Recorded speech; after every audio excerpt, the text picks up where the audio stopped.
views and opinions expressed in this program are those of the participants and do not necessarily reflect the views of BronxNet or the program underwriters.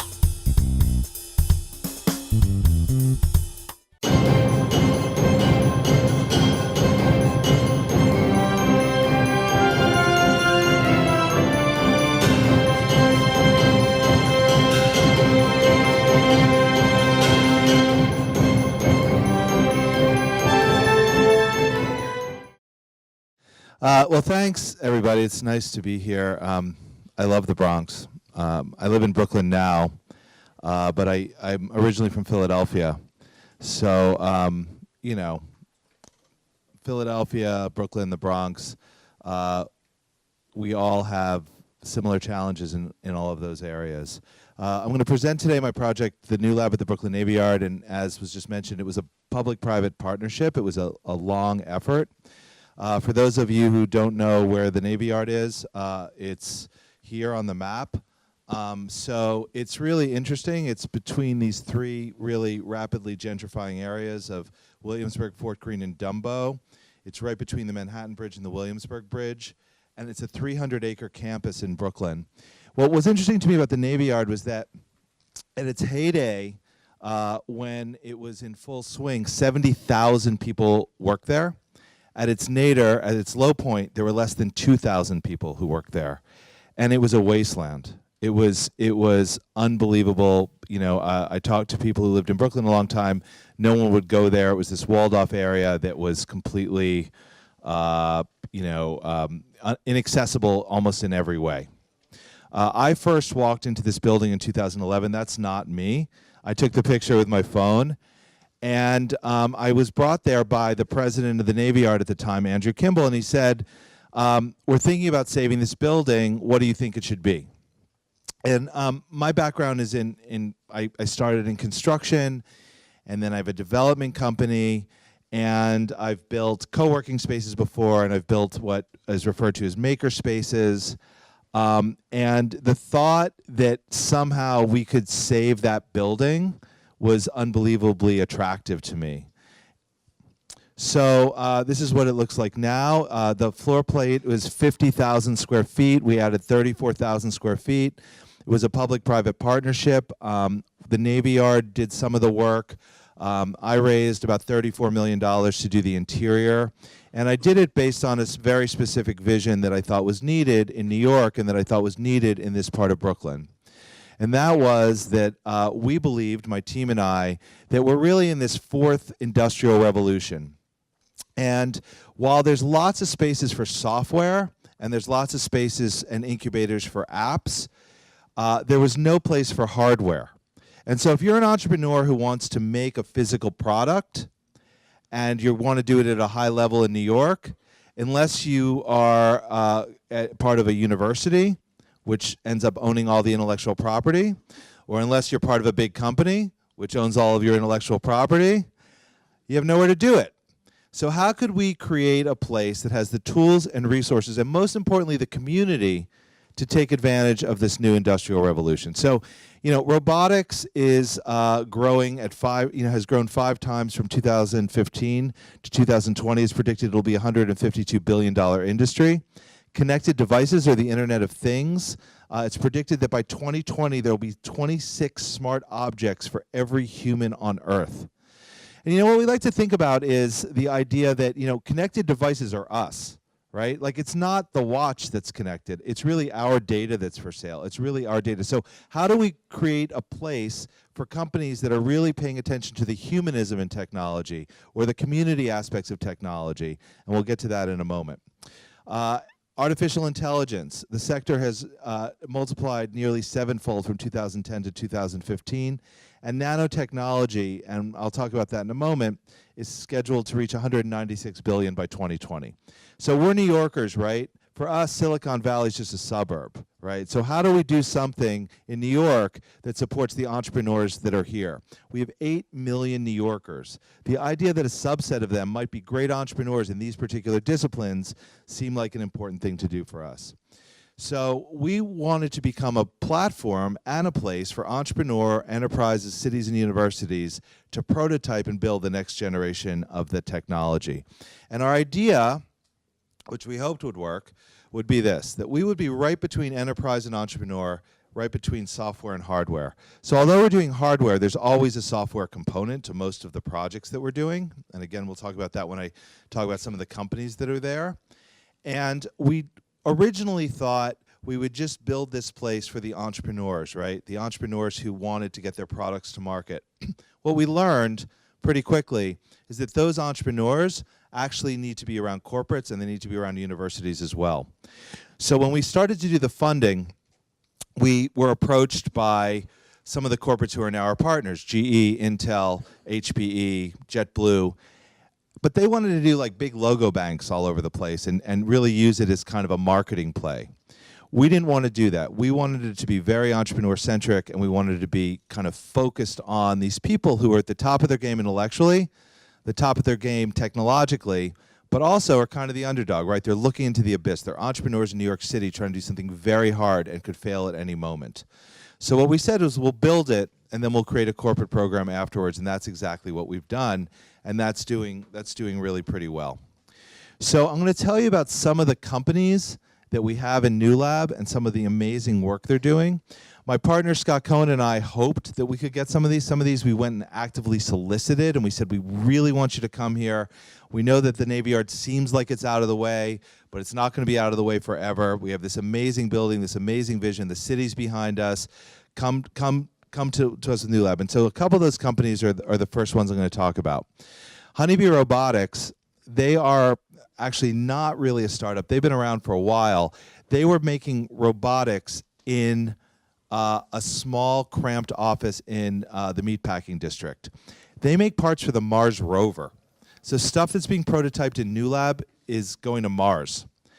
They also made robotics for medical industry and also robotics for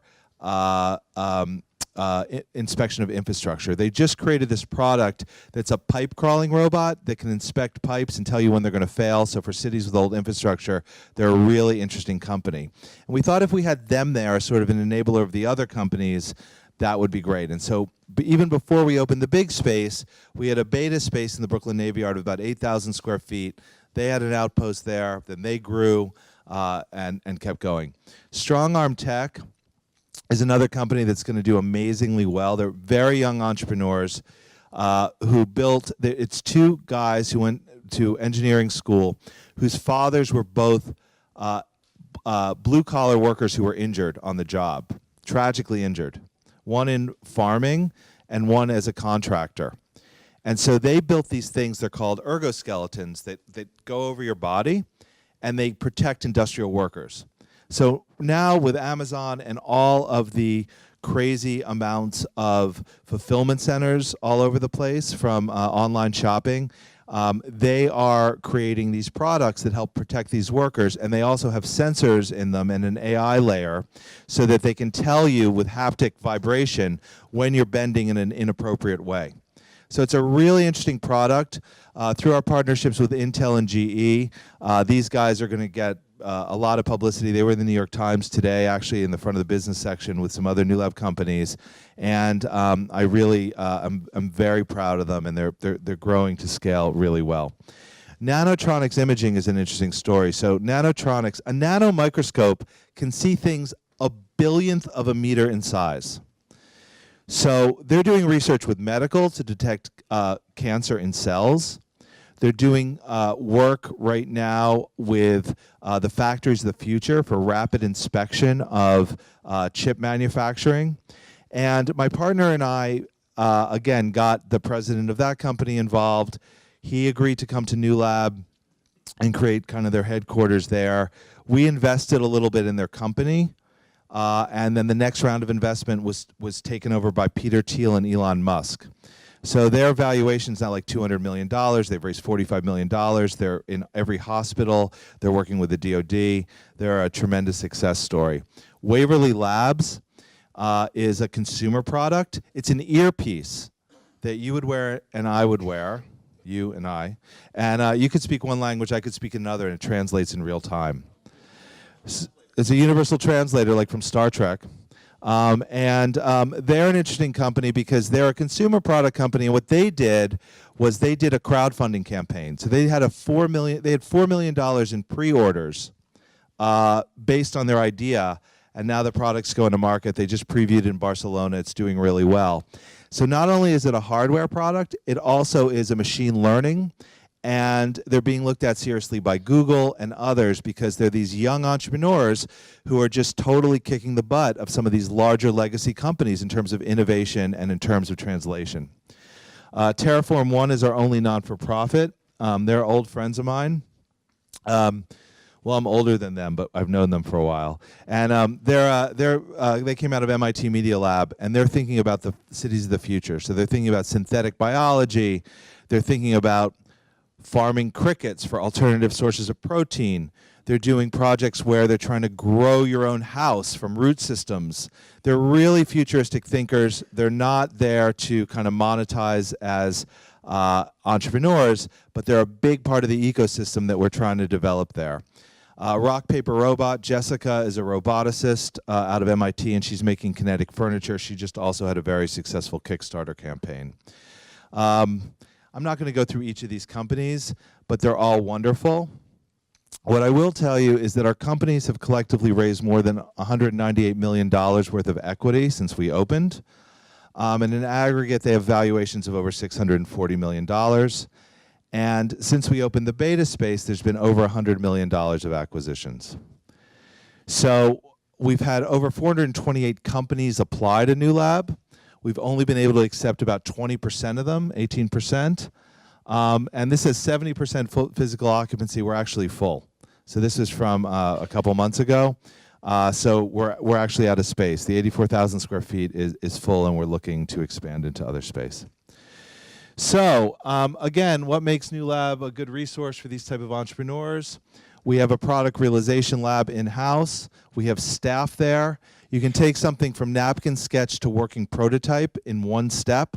We have over 70 3D printers. We have CNC mills. We have digital fabrication tools. And we have staff that helps people really take these ideas and make them work.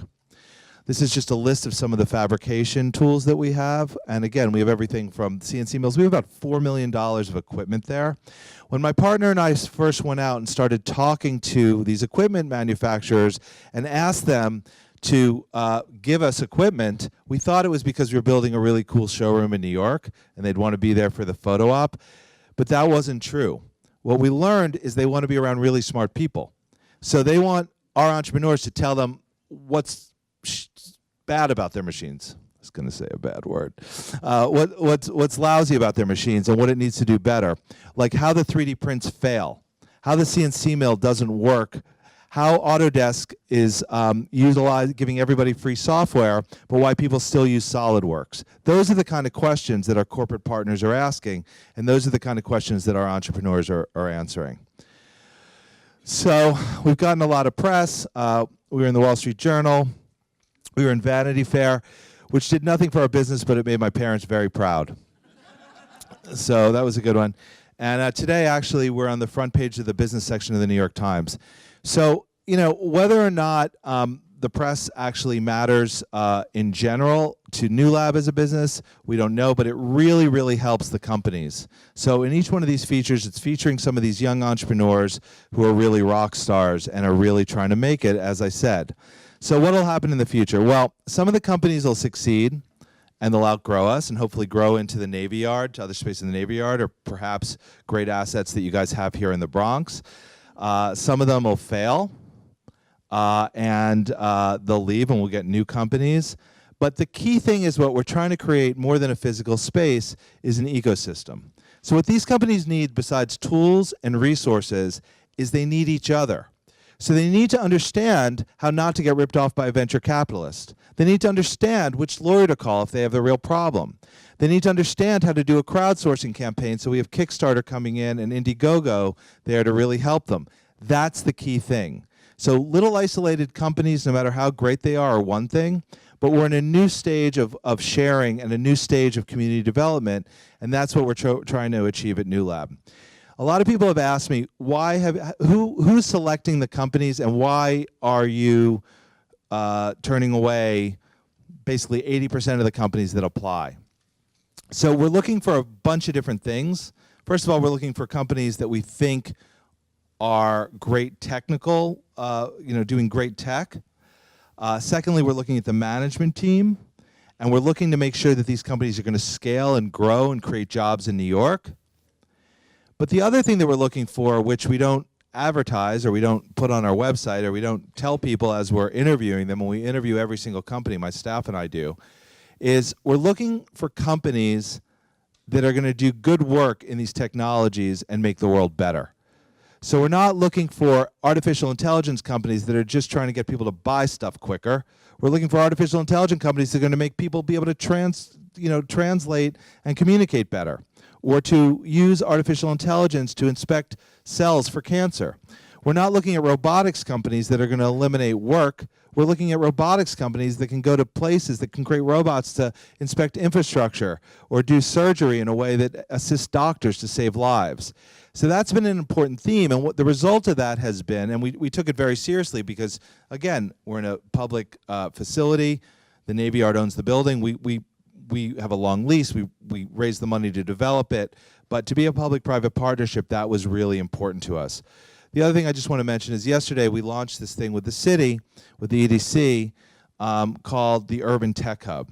So companies with these products that are doing work that can specifically be scaled and implemented in New York City, and we have 14 of them, get special desk days and other support from New York City.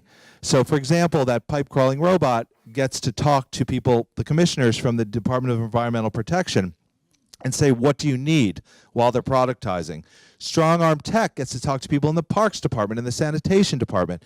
It's a really cool program. And we as New Yorkers, if we want to stay ahead of the curve in terms of technology, and if we want to stay ahead of the curve in terms of supporting our entrepreneurial groups, that's the kind of public-private partnership that really matters more than just giving me a cool building to redevelop.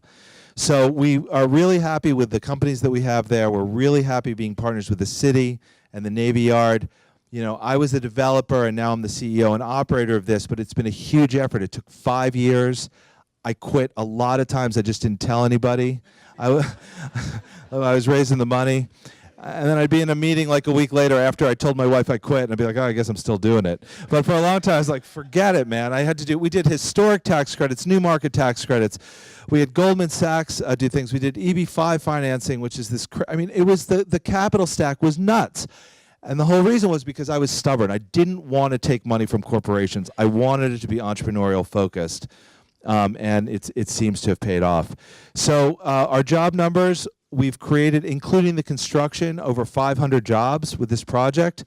So far, just New Lab companies, since we opened the doors of the big space, we've hired over 200 people. And what's really interesting to see is that it's this kind of new type of job. So there's obviously engineers and tech people, but there's also this kind of teal collar worker, right? It's people who are working on the equipment, who are learning to do the digital fabrication, who are learning to work with our 3D printing companies. So it doesn't take college-educated workers to make a really big impact on what's happening here. So that aspect of the community is also really appealing to us, and we're really happy about it. And again, as these companies grow and scale, again, they won't all make it, but we do really feel like it's an important thing to do in New York, and so we're so grateful for the Partnership Fund of New York City, City Council, the state, all these groups that got behind us. I'll say one more thing. I'm pretty good friends with the guy who started the High Line, one of the founders of the High Line, and he said to me over breakfast once, he said, one of the best things about the High Line was that it took a really long time. And when I was in the throes of trying to get the money together and do this, I didn't understand what that meant. I did not understand. I'm like, why would you want it to take a long time? It's painful. And he said, because we made a lot of friends along the way, and now we have a lot of supporters. And that's exactly what happened with us. So in retrospect, that's exactly what happened with us. If it hadn't been so hard to raise the money, and we hadn't needed so many people to help us, and we hadn't had so much community support from people in Brooklyn, and people in the Navy Yard, and people in the city, and people in the state, we would have done this thing and it would have been a lot less significant, and there wouldn't have been as many people paying attention to us. So anyway, we're incredibly grateful. I'm incredibly grateful to be here in the Bronx. I love the Bronx. I have a lot of friends who work up here. I have a lot of artist friends who hang out up here. I met with the borough president. He came to my office. We had a great chat. He told me everything that's going on, and I'm just really excited to be here and truly honored that you guys asked me to kick this off. And so I'll open it up for questions. Thank you.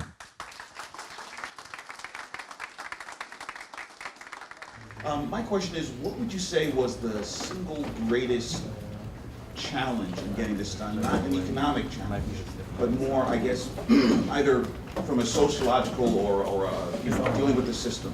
What was the biggest challenge you guys faced in launching this into reality? So the biggest challenge was nobody understood what we were trying to do, right? Like so in New York, money follows vision. And you have to be able to articulate your vision well, and we went. We joke about it now, but I went to the chairman of the Brooklyn Navy Yard and said I wanted to do this, and he kind of like kicked me out of the room. Like he just thought he just thought no one's going to come here to do this. He wanted the legacy companies, like he wanted the big companies. Like to him, success wasn't bringing entrepreneurs to the Brooklyn Navy Yard, it was bringing GE. So like he didn't care, he didn't see the vision that these companies were an important part of the ecosystem at first. Now he's our biggest supporter. Now that we're open, he's like, you guys are great. And he admits it, like when he talks about it, he's like, I told David, get out of here. We're not into it, So what we did was, we went to GE and we got them to support us. So we got letters of support from these big companies, and we built the story.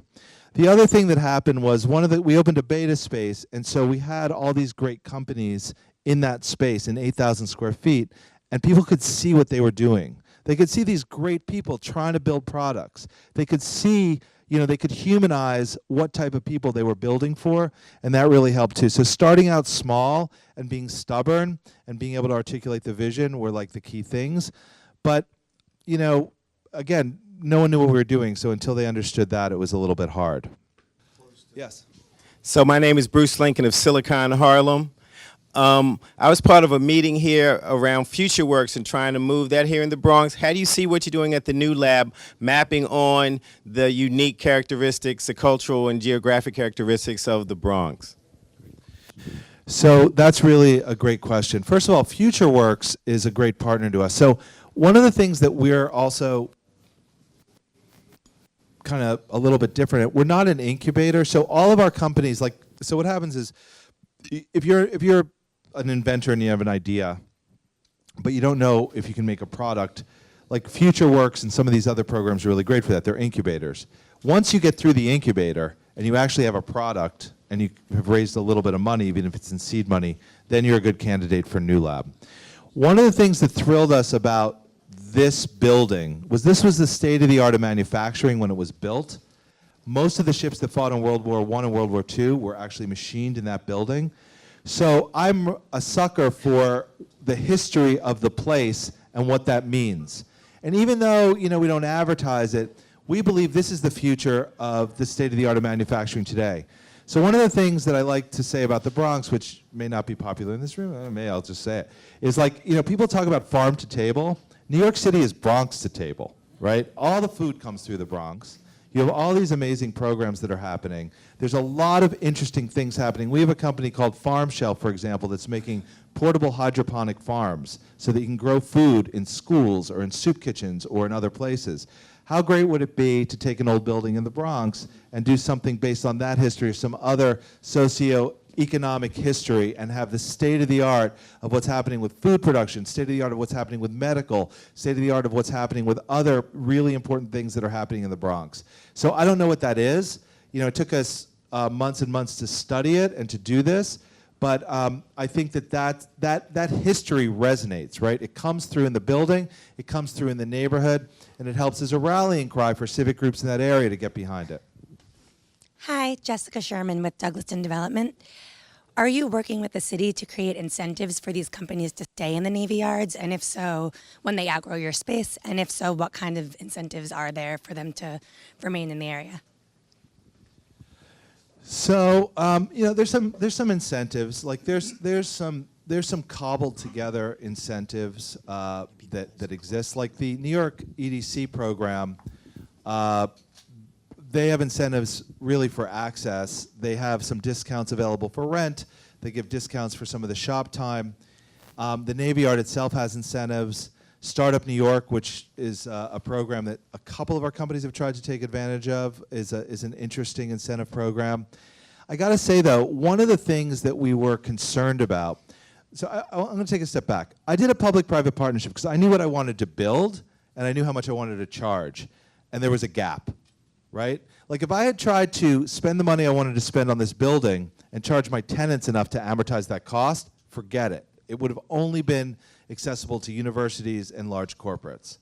So our pricing is higher than it's ever been gotten before in the Navy Yard, but it's still much lower than it would have cost if I had to amortize all this cost in, and that's why we did the public-private partnership.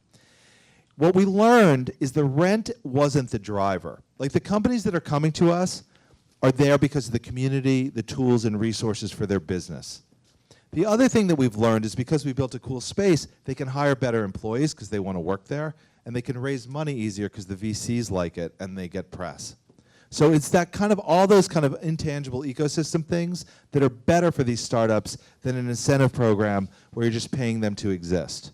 So it's a little bit kind of a little more dog-eat-dog of an answer. It would be great if there were more incentives. I want to say, if I could design my own incentive program for these companies, it probably wouldn't be what you were thinking. So we work with a group called Exalt Youth, which takes kids who are about to be incarcerated and puts them in companies and goes through a training program. They're in my office in Manhattan. We have them at New Lab. So these are entrepreneurs who are terribly busy, and they don't typically have time to take on interns. I would love to incentivize them to take on interns, because what I see that happens with these kids who are kind of at the end of their rope and don't stand a chance, once they have mentorship and once they get turned on by what these technology companies are doing, they totally change. They feel like they have a chance. They know how to work in an office. They know how to work in a lab. They know how to look people in the eye. It's a totally different thing. So the types of incentives I'd like to see are mentorship programs to help people in the surrounding area key in and make this very interesting state-of-the-art technology and this community accessible. People came to us in the Navy Yard and they said, how do we get these kids in the surrounding areas to be entrepreneurs like you have at New Lab? And my answer is, they shouldn't be entrepreneurs. They're already at risk. The entrepreneurs are at risk too. They need jobs, and they need people to care about them, and they need people to participate in their lives in a way that gives them the opportunity to see that the world isn't a hostile place. That's what we can do for them, not make them entrepreneurs where they're at double risk. It's like double jeopardy. Hi, Devin Vorstein is on Innovation Center. Fair disclosure, we incubated StrongArm. So my question is, we incubate about 10, 15 hardware startups every year. And what do they need from your viewpoint, having seen these guys, you select only 20%, right? What are the ones that make it? What would they need? What could I provide in my program? What could we provide to those 80 that didn't make it to make it more interesting to you? So the 80% that we rejected for a bunch of different reasons. Like, as I said, if they're an AI company that could be a great company that's going to make a lot of money, or they're a hardware company that's going to make a lot of money with robotics, that's fine. If they're not doing something what we think is good for New York, we turn them down.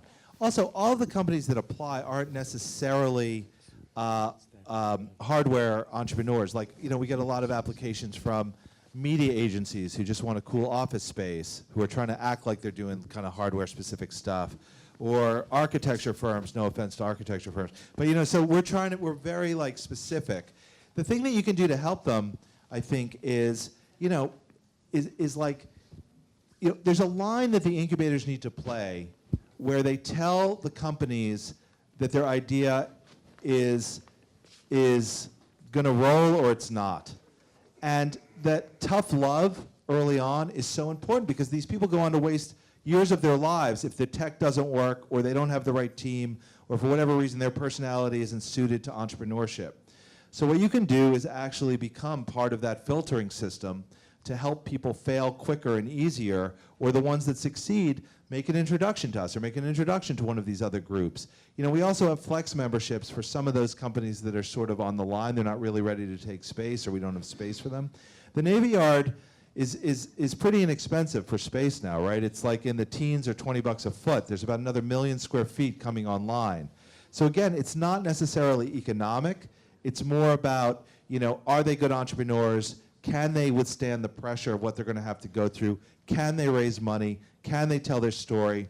So helping them with narrative, fundraising, and, you know, economic impact of what they're doing and scalability is what I hope you guys can do. Good morning, everybody. My name is Aramis Guzman, community organizer from Good Call. My question to you is, what inspired the vision? What helped you see all of this? Thank you. So, I mean, the question is what inspired. You know, I'm a developer. I want to do work that's interesting, and I wanted to operate. You know, I started as a construction laborer, and then I wanted to be a developer because I wanted to like be an owner. You know, I thought that was the most important thing, and then I wanted to do just bigger and bigger projects. Like that was an important thing. And believe me, I still want to make money. I'm not like a not-for-profit. But the journey for me has been, if you're going to build stuff, you have to build for people. And so I wanted to build for these people because I was interested in what they were doing. And I like old buildings, and I believe New York's getting boring, and it's just becoming a lot of like TD Banks and condos for bankers. And it bums me out. I'm a New Yorker now. You know, I live here. I'm raising my kids here. I want interesting stuff to happen, and I want inspiring stuff to happen. And so, you know, I believe in design. We have in-house design. We work with architects as well. But like, I wanted to build a place that I would think that would be interesting for New York and for Brooklyn. You know, I was like, I didn't go to college. I could never imagine working in an office, but I could have imagined working in a place like that. Well, not like that, but like the place that I built. So anyway, so that's the answer. I don't know. You know, I don't know what actually did, but once we got momentum and we had all these great people working with us and behind us, it sort of took on a life of its own. But thank you for the question. Coming to you from our BronxNet studios, 4 new shows highlighting some of the best of the Bronx has to offer.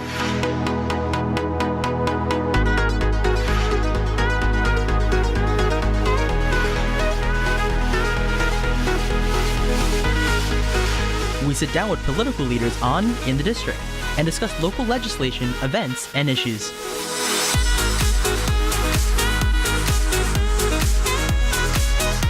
See how the community and business come together with The Bronx Now on BronxNet.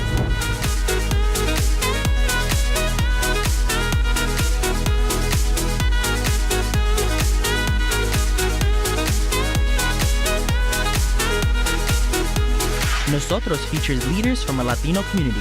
Meet those who are moving to make a difference in public service, business, arts, and culture.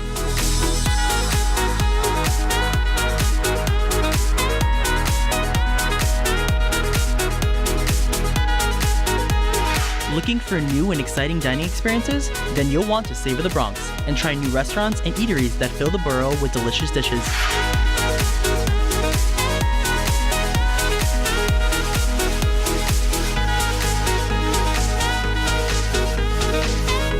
We have it all, so experience the Bronx in new and fresh ways on BronxNet.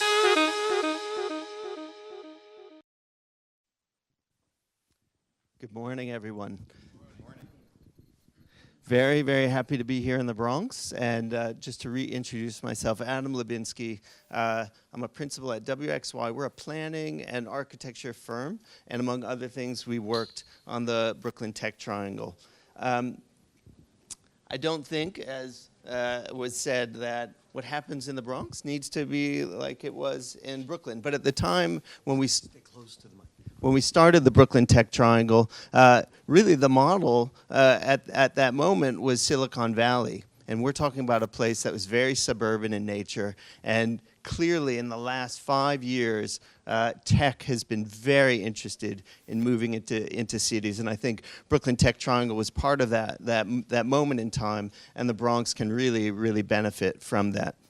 So what I want to do here, very quickly, because we've got a lot of speakers here, is distill some of the key points from the work of the Brooklyn Tech Triangle. So I want to talk through these 3 basic principles. First, one of the things that we looked at in the Brooklyn Tech Triangle was taking in this case, a triangle, 3 points, bringing together three very different but complementary areas. How do you build off of the diversity in cities? Second, and I'll go into all of these in a little bit more detail, start from the middle. People tend to think about processes as being top down or bottom up. This one was really growing out from the middle. And then the third, moving up from what David Bell talked about, where he was really focused on one building, what we're talking about is a plan for a large area. You need to be multifaceted in your thinking. You can't just talk about one place or one thing at a time. So this first principle, bringing together disparate but complementary areas. In our case, we were looking at Dumbo, down under the Manhattan Bridge overpass, the Brooklyn Navy Yard, which David talked about a lot, and downtown Brooklyn. And we began a process of thinking, what makes these places complementary? What do they each bring to the table? On a basic level, Dumbo, which we've labeled here as the virtual, it's really where a lot of the digital app development, web making was going on. The Navy Yard, as David talked about, is where a lot of the physical work was going on. People were actually building things there. And then downtown Brooklyn, most people don't know, but there's over 60,000 students, college students in downtown Brooklyn. We really saw that as being the pipeline for the jobs in those places. But physically, these places also brought together different characteristics. Dumbo, all the old cast iron buildings there, some retail there, the waterfront there, the Navy Yard, giant industrial buildings.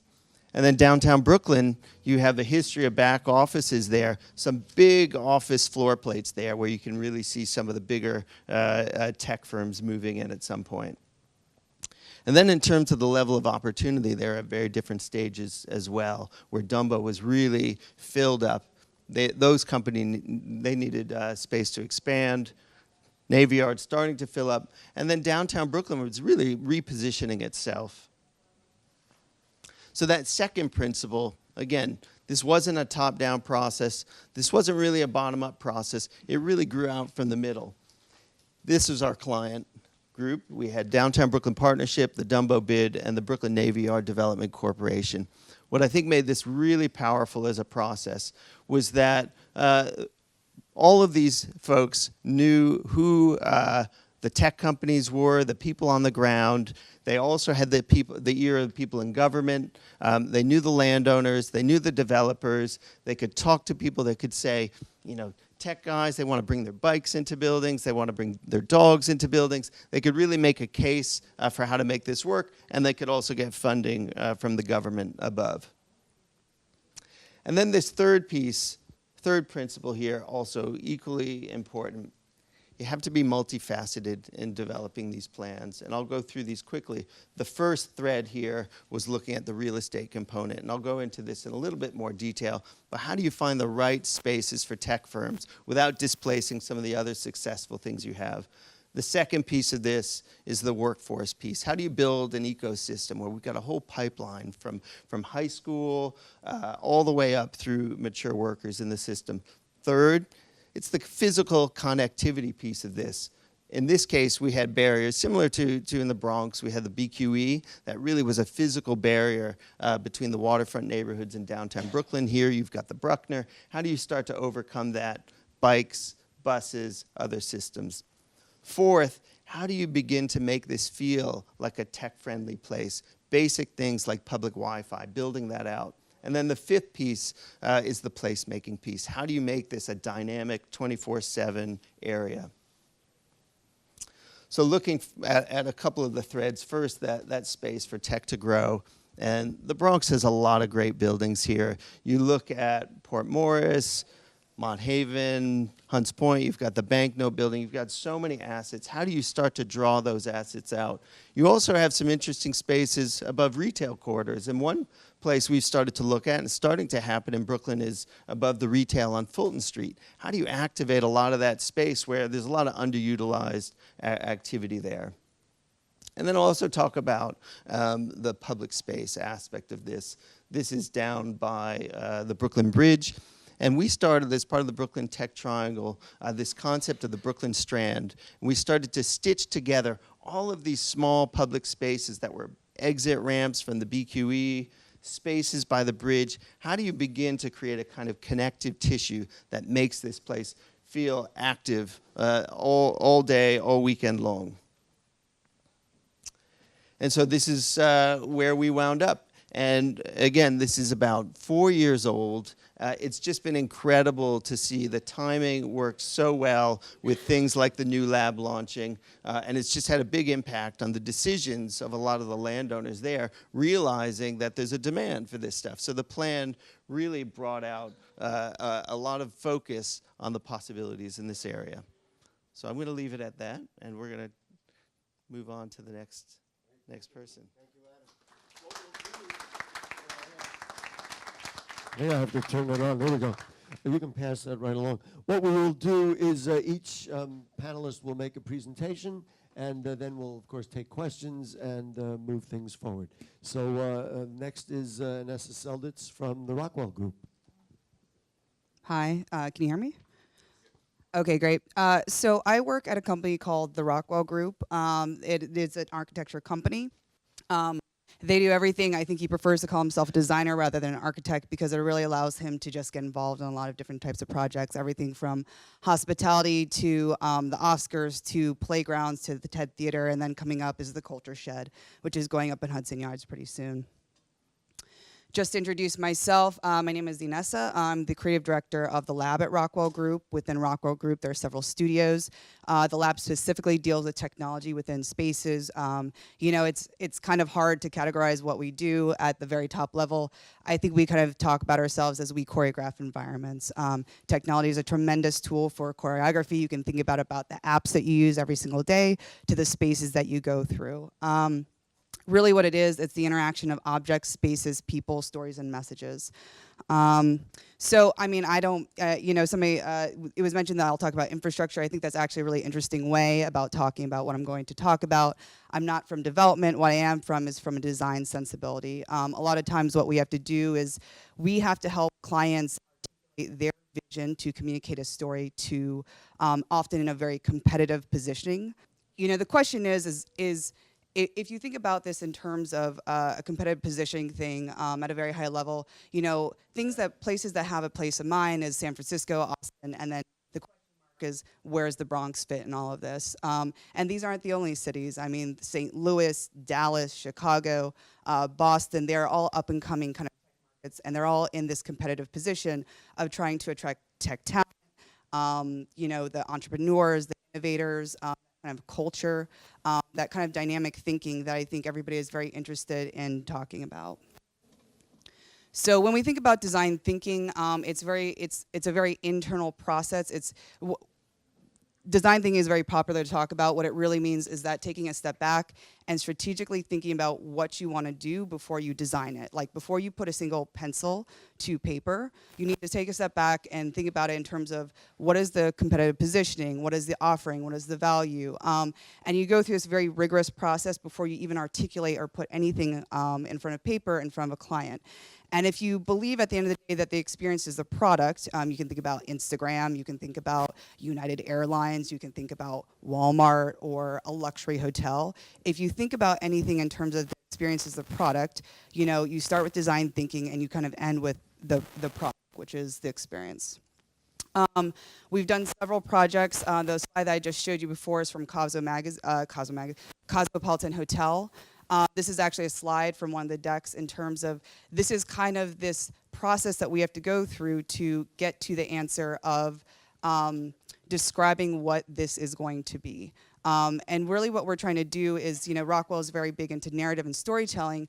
What that really means is that you're trying to craft a point of view that's an identity, it's a personality, it is not generic, it is differentiated, and it is this and it's not that. And you have to start very high level and kind of broad, and then you have to get very nuanced in terms of what that means. So when we're doing a hotel, is it sexy or is it seductive? Is it luxury uptown or is it luxury downtown? If it's luxury downtown, is it Chelsea luxury or is it Tribeca luxury? Like, you have to start getting very specific to be different from other people. And when you think about places like San Francisco and Austin, they have a place of mind. Like Austin's motto is keep Austin weird, I think. And Silicon Valley is Silicon Valley. Everyone kind of has like this kind of trope in their mind.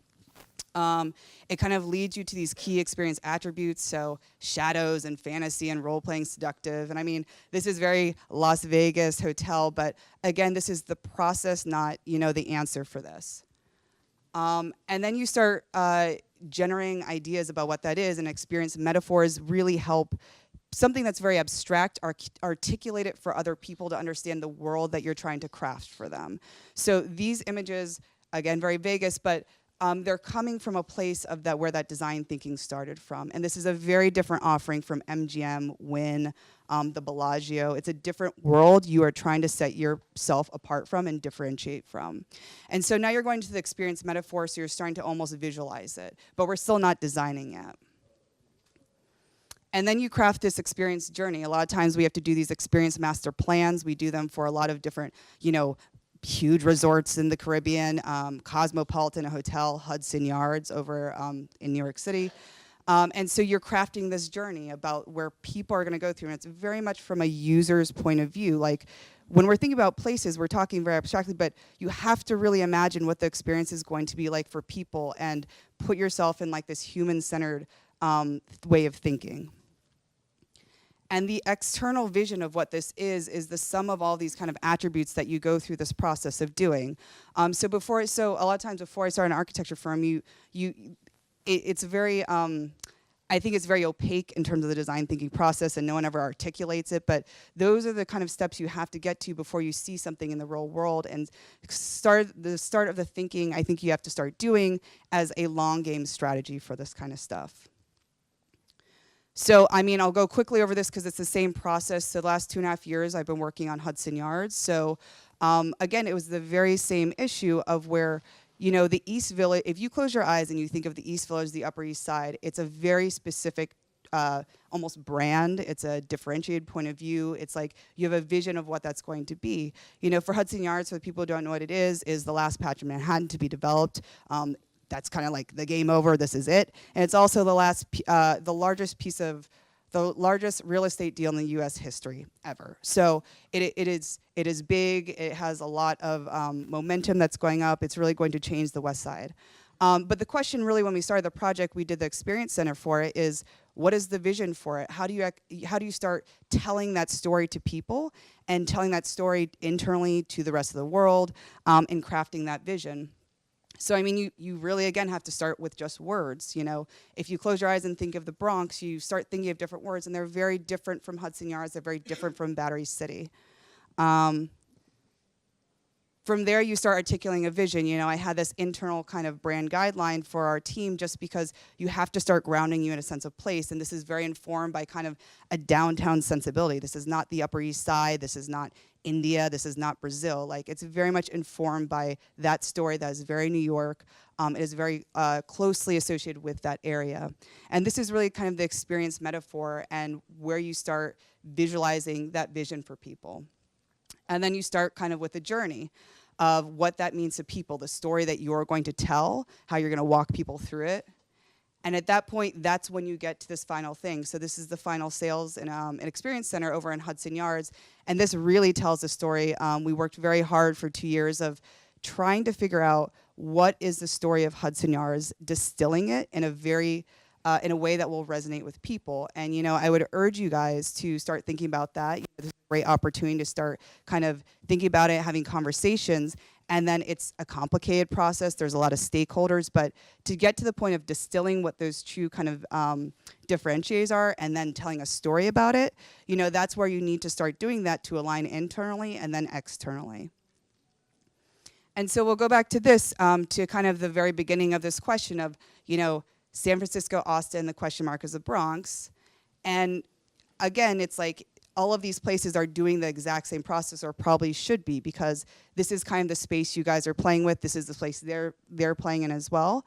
And so, it's a great place to start doing this design thinking, doing this process, and maybe it's a formal thing, maybe it's not, but just encouraging you guys to kind of think through this process of the experience is the product. I ended on this slide my last talk. I'm going to end on this slide again. There's this great book called The Experience Economy by Joseph Pine. I would recommend everybody reads it. I think in the next foreseeable future, you will be hearing a lot of words like consumer experience, consumer journey, brand, positioning. At a certain point, we go through different, so the premise is that we go through different stages of economic value, and we're now in the staging of experiences, and the experience is the product, and that's the offering to people. So Starbucks does not sell coffee. What Starbucks does, they sell a very good story, they sell a tremendous experience for the value they provide. So again, you can look at anything in this world, Instagram, Delta, a college, anything in this world, you can kind of go through this process and, hopefully start getting answers that will kind of help you guys start articulating your vision to everyone else. So that's it. Thank you. Thank you. Great. Vanessa Selditz from the Rockwell Group.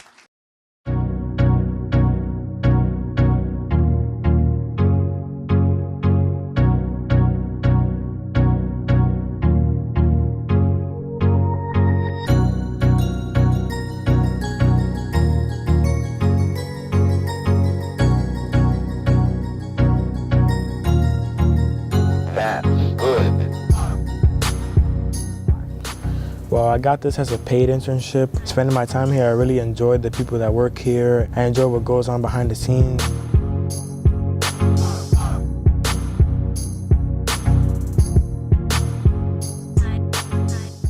So far, I've learned how to operate a camera, how to host. I learned how to control audio.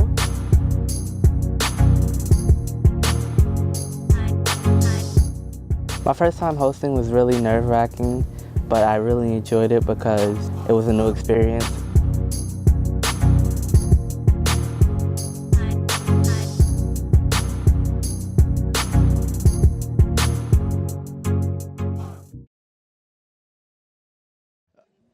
Good morning. I am not Marlene Cintron. She is my boss. For those of you who looked at the program earlier today, you were probably imagining meeting her, and unfortunately that is not her. She had a personal issue, so I'm covering for her. My name is Alfredo Angara. I am the General Counsel and Executive Director of the Bronx Empowerment Zone.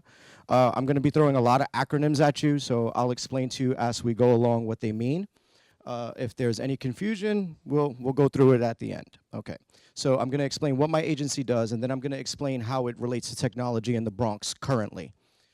As I stated, I work for BOEDC, which is the Bronx Overall Economic Development Corporation. We are charged with several things. One of them is we are subcontracted by the Borough President's Office to conduct economic development. Now, aside from being contracted by the Borough President's Office to conduct economic development for the borough, we are also charged with doling out the funds for the Bronx Empowerment Zone. The Bronx Empowerment Zone covers Hunts Point, Port Morris, coming all the way up the Grand Concourse, going westwards all the way to Highbridge. So it's a pretty big swath. That money was set aside for economic development within that sector. Now, what does that mean? It means we're looking to create jobs. Now, what did that mean at some point? In these areas, and how many people here from the Bronx? Show of hands. Oh, all right. I probably went to high school with some of you guys. Now, now what does that mean?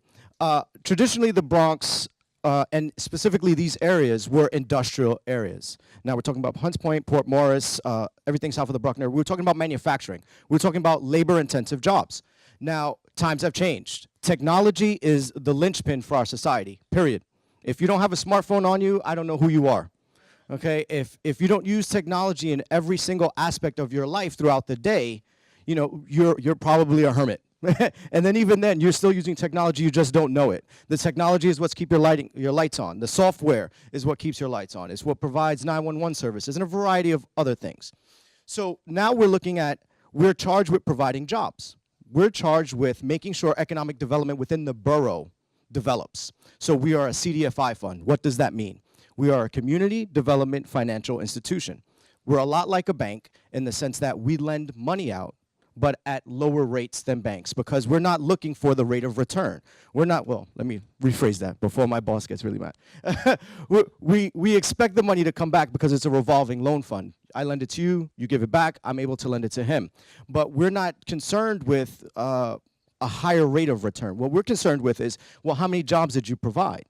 I lent you $500,000. You started off your business. You've provided 5, 6 jobs within your community. Those 5, 6 jobs, every dollar you're paying out goes out 5 to 6 times within the community.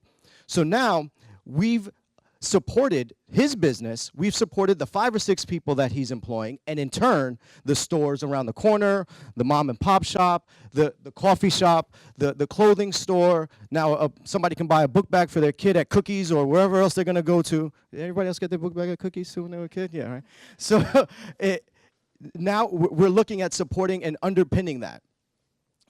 So that's essentially what we do as a CDFI. Now we're also in charge of the empowerment zone money for the borough. The empowerment zone initially was a $300 million loan fund. That money was split between the Bronx and Manhattan. BOEDC is in charge of the borough of Bronx portion.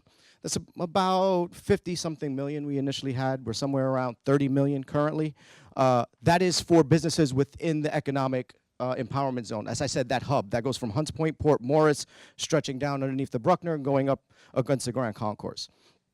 That's a big chunk of change, right? Now you're like, oh, well, everybody's eyes light up. I like money. How do I get that? You know? Again, I will explain what it is that we're doing with technology and basically what our agency does. So as this dynamic changed, as we were initially charged with providing jobs, and these jobs were manufacturing based for a large portion of the time. Everybody growing up, that's what that area was. Now that that has changed, now that, like we said, technology is the linchpin of our society, and now that we're all intertwined into that, and these jobs started to leave, these hard manufacturing jobs started to leave, we had to look at ourselves and say, well, how do we support the new businesses? How do we support the technology businesses? How do we get our foothold into this? Now, at BOEDC, we've lent money to, is Scenic here? Scenic, anybody? No, well, Scenic is a technology firm that is based in the Bronx. They came to us, we lent them $50,000 to start off their business. They do software development, they do app and software development, web-based development, a variety of other issues that, you know, I really won't get too into because we had to sign a proprietary, we had to sign an NDA, so I don't want to get too into what they do, but I am allowed to tell you that we did give them a substantial loan to start their business. Now, we initially were, like I said, we were looking at manufacturing, but we're looking at underpinning and we're looking at supporting these technology-based businesses. Now, there are several ways you can go about development. You can say, well, I'm going to do what hasn't been done before. There's a hole in the market and I'm going to look to fill it. Or you can say, we're going to support what we currently have. And what we currently have, was initially indicated in the beginning by the keynote, the Bronx is the breadbasket for this city. Whatever you eat, wherever you go, Brooklyn, Staten Island, Manhattan, the Bronx, even parts of Long Island, that food came through the Bronx. It came through Hunts Point. It is a billion-dollar industry, multi-billion-dollar industry that exists very short miles from here, about 2.5, maybe 1.5 miles. So how do we support that business? How do we support that business with technology and infrastructure?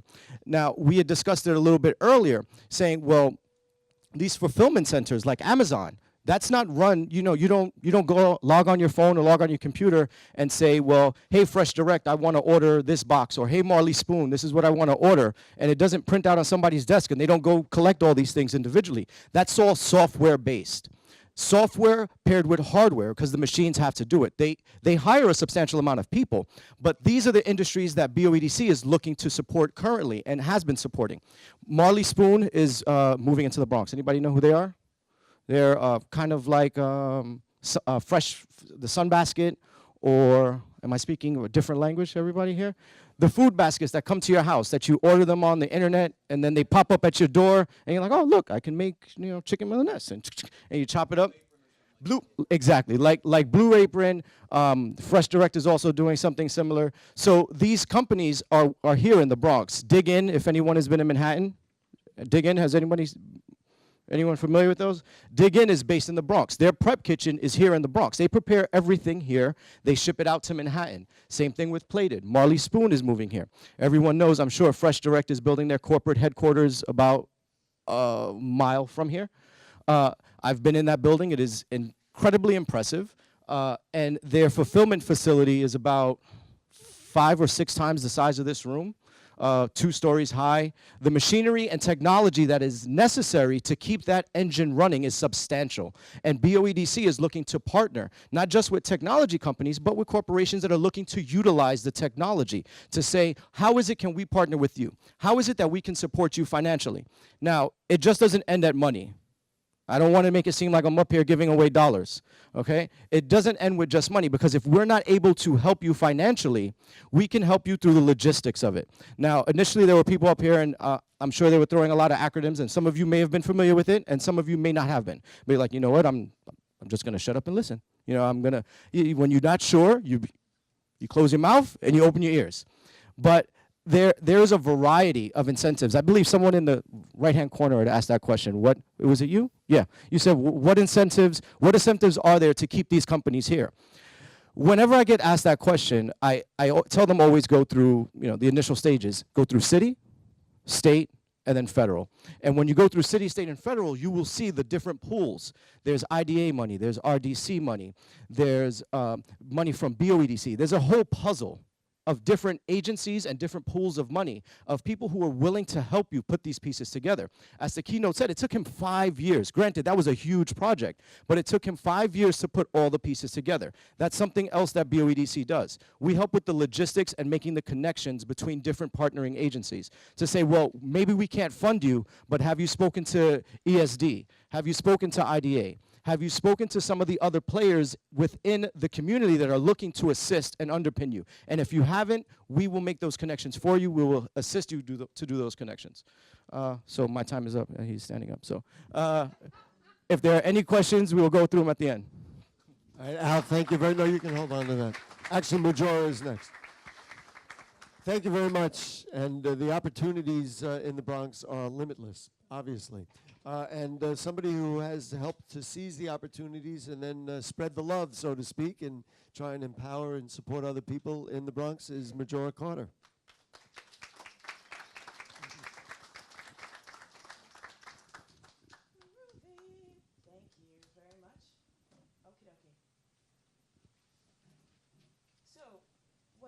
much. So thank you so much for having me, and it really is good to follow everybody that came in, and especially David. Yeah, and my fellow panelists, more than welcome to go to the front and look at the slideshow if you like. And but what's really interesting about this whole discussion is that, the Bronx has always been here, has always been doing innovative stuff, like even before we didn't, even if before, became this thing. And now, as I listened to David talk specifically about the job training, program that they started, I was brought back to the fact that I did run actually a very successful green job training and placement system when I ran Sustainable South Bronx, and realized that there really was this kind of tray and pray approach to workforce development in a lot of ways, and was really kind of devastated to know that in many cases, that kind of program aside, many of them are still like that. And also, when we think about the kind of economic booms that have traditionally happened in this country, and realize that regardless of how big they get, they often bypass communities like the South Bronx. Okay, and so when we think about my neighborhood, over in Hunts Point and all over the South Bronx, we think about not just the economics of it, but we think about the quality of life and the environment that's there, which is not just the air we breathe, it's the quality of the stuff that's around us. So everything from where do you get your food? Is it the kind of thing you actually really want to eat? Are there places that you seriously want to shop at, or will you get on a subway or get in a cab and go someplace else?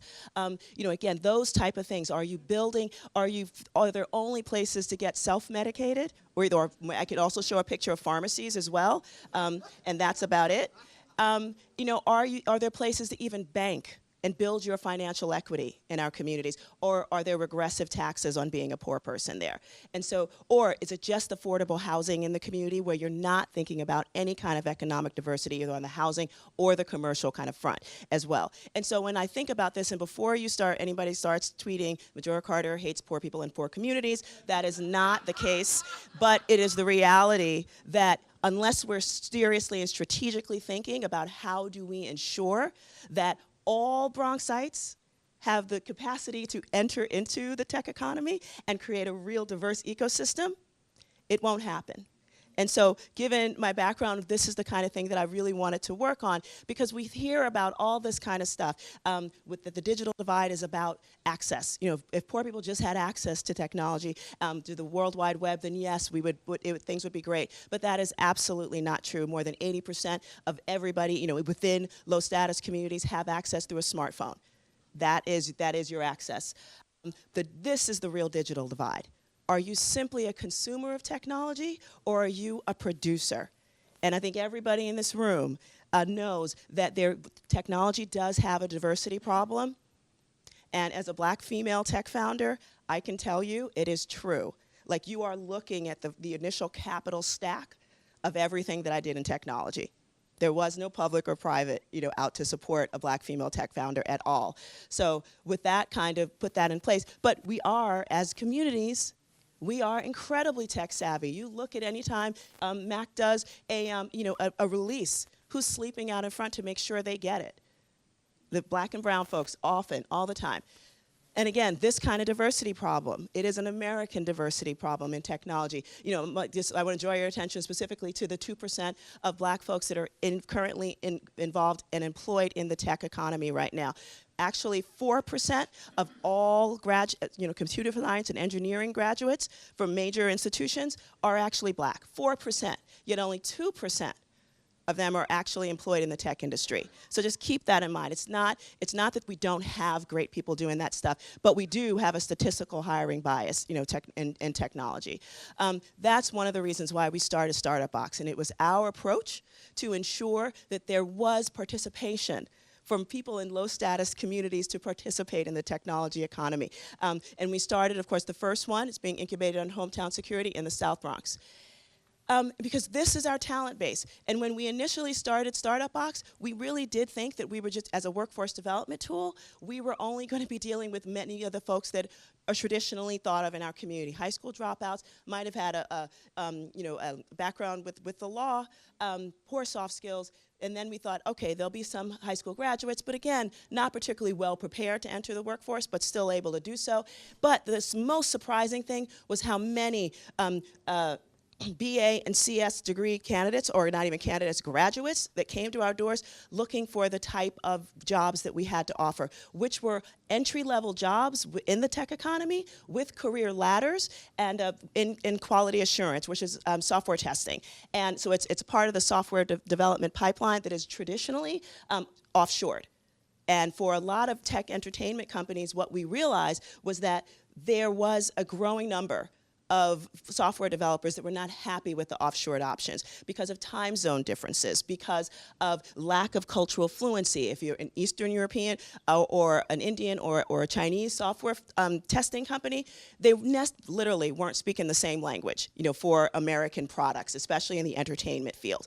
So when we looked at that, we realized we could provide that service. So this was a market-based way to diversify the tech economy, to get our people to really understand, to get our folks in our communities to be a part of that in sort of a very low-risk way also to developers. We weren't asking them to take on our team members as, you know, as sort of like the Fresh Air Fund approach to diversifying the tech economy.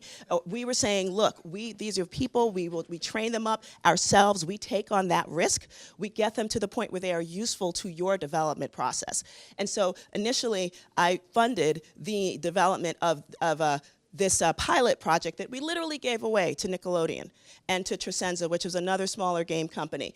And we started it in my conference room where we trained folks up in the field of quality assurance, which is essentially a way to kind of like, you know, test the way software is developed. And we did this over a couple of tries, you know, including all those two companies as well as some others to make sure that we worked it out properly. And when we realized we were able to launch it because we were providing not only a good solution for our clients, but we also were providing a real approach to folks getting into the tech economy. Again, career ladders. You know, because our hope was to actually have people get to know our clients and our clients get to know our team members, and hopefully they'll hire them away from us, which has actually started to happen. And this is just a big slide that we like because it shows that the software testing market is actually going up to, this is this year, $34 billion, and it's just growing bigger. Now, this is when we realized we were able to launch, and we could no longer be in our conference room. And we actually took on a storefront space, and the reason why we took on the storefront space, and also opened up a Wi-Fi cafe, which is now the Boogie Down Ground Cafe, because techies like coffee, and so do other people in the community. We wanted this particular space because we wanted people to look through the window and see black and brown people doing technology. Period. We knew that, if we live in a world that if people don't see it, they won't know it, they won't know that they can be it. So having those great big plate glass windows on a street corner that we knew was actually used to be a really hot block. There actually is a bullet hole that goes through my our storefront gate from a long time ago when the neighborhood was like super dangerous, and it's not there anymore because this is the kind of stuff. We hosted gaming tournaments as a way to empower people to think that they could actually do technology, because frankly we are also dealing with a perception where people don't feel as though they can do much. And so if we met them and said, hey, we got a job for you in technology, most of them would be like, you're on crack. Because that's not their experience that they can do and participate in the world. But if you tell them, when you meet them when they're doing really well, and you could see, and it's a great personality screen, after the Eric Garner non-verdict, all New York City and communities like ours was totally hot. We were approached by our police precinct, who we have a really good relationship with, and in part because when we hosted these gaming tournaments, the cops would come by and kind of like look in, because you could tell they wanted to be playing, and they couldn't because they were on duty. And so what we did was bring them together and actually hosted a Call of Duty gaming tournament as a way to kind of get people to come together.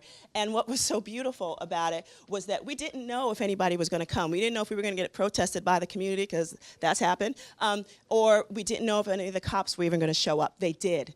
And then it became the thing I'm most proud of, and we can't claim total credit for all of it, but our precinct in the Hunts Point section of the South Bronx was the only one during that seriously hot time in New York City that did not show an increase in police brutality and negative police community interactions. Ours was the only one. So thank you very much for that. So again, we did all this as a way to kind of show that, again, it's a market-based approach to actually doing this kind of work. We hung out with the mayor at one point, because we were the team that did the quality assurance software testing for digital.nyc. That was us. That was done. It was made in the Bronx. Thank you very much. And this is we have a plan. We're hoping to take this and actually get it to scale. And of course, I'm looking for the kind of support to help make that happen in any way that we possibly can. But the other thing is that we needed to make sure that we knew we weren't alone when we first started this. We were a part of a community, but we didn't know if anybody was going to come or what, but they ended up doing just that. And we thought that we were going to have 10 people for our first Bronx Tech meetup. We had way more than 150 show up at our, and we had to literally call our friends at the local high school to let us use their gym, just so that we can actually host at that time. And I can guarantee you there is no other tech meetup in all of the United States of America with two co-founders that look like that.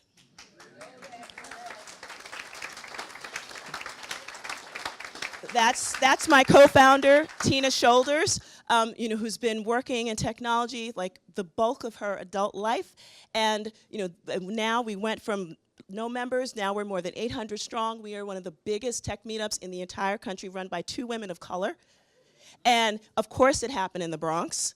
And what's really important to note about this, and the fact that what we're doing, is how, again, do we ensure that we're being inclusive, that the Bronx can actually lead on tech diversity, and not just talk about it, actually, not just think it's cute, but actually do something about it, which means making sure that we are funding and financing people that look like me, and people who are, who are out there thinking about, what are the needs of our community? I mean, David really said it in a really wonderful way. It's like we are, because just by virtue of us being in our own communities, we are the ones who are going to be working toward the kind of solving the problems that need to be solved. And we need support to do that. So let's just make sure that the Bronx gets what it needs going forward. Thank you. From the north to the south to the west to the east, we are expanding our services and upgrading technology at Lehman College. And now, Bronxites have an innovative media production facility in the East Bronx at Mercy College in the Hutch Metro Center. the windows on the East Bronx studio, a state-of-the-art control room, media labs for production and training, and other media-capable spaces, training, workforce development, leading-edge technology, and programs that help you share your ideas, your voice, on your channels, locally and globally. Build media and technology skills at BronxNet and build your dreams. Thank you. And panelists, you're more than welcome to come back up. I don't have a beautiful presentation, but I wanted today to talk a little bit about the work that we've done and the work that we think is so important moving forward. And in many ways, the work that is seated here in the Bronx by folks like Majora. It is an absolute pleasure to be sitting on this panel with people who've really built this, this movement. I know we're talking a little bit about how we take this to the next level and how we realize it, but first let me start with a couple small things. So my name is Kristen Titus. I am the Chief Technology and Innovation Officer for Governor Cuomo's office, the state of New York, the first Chief Technology and Innovation Officer for the state of New York. And that's important to note because this governor and this state recognizes that this work is important, that this work is the future of our economy, that this work is the future of our communities, our families, the sort of very nature of what we believe New York State's future to hold. So a little bit about me very quickly. I started in the tech space years ago, started a venture in Lower Manhattan, quickly realized that I was one of the few women doing this work, as Majora noted. We are few and far between. I helped start an organization called Girls Who Code that some of you may know about. Great, so glad. And I, following Girls Who Code, joined the city, where we helped to build out a lot of this work, and similarly worked on the Brooklyn Tech Triangle and other ventures, working to seed these communities, these ventures, these economies throughout the city. And I'm now doing that from the state's viewpoint, working for the governor to do a lot of the work that we're talking about here today, but also drive the policies that will enable this work to happen at scale. It is why I'm here. It is why the public sector is so important to this work. We talked a little bit about the incentives, but the public sector is truly an important partner in this effort. Very quickly, some of the work that the governor has led and truly is leading the nation on many fronts. First, we talked very quickly about access. It's a real issue in rural communities upstate. By 2018, every New Yorker will have access to fast and reliable internet. That is a very big deal, again, for communities across the state. Education and employment is a huge focus of this office and this governor.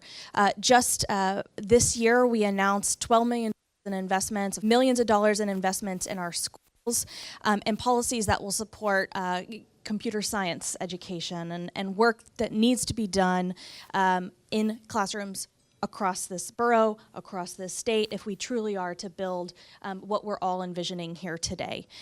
But I want to just mention quickly before we launch into our conversation a couple of stats that I think are really important for grounding this. So the first, and this will come as no surprise to those of you in this room, in 2015 alone, New York State added 15,000 tech jobs. In 2015 alone, 15,000 tech jobs. Average salary for those tech jobs here in New York, $109,000. That's the average salary, $109,000. At the same time, we understand that this is where the economy is going, as I said before. We know that 1/3 of jobs will be replaced by software, robots, other new technologies by 2025. 1/3 of jobs, this is a hard reality to face. 40% of Fortune 500 companies are expected to not exist by 2025. That is a real paradigm shift.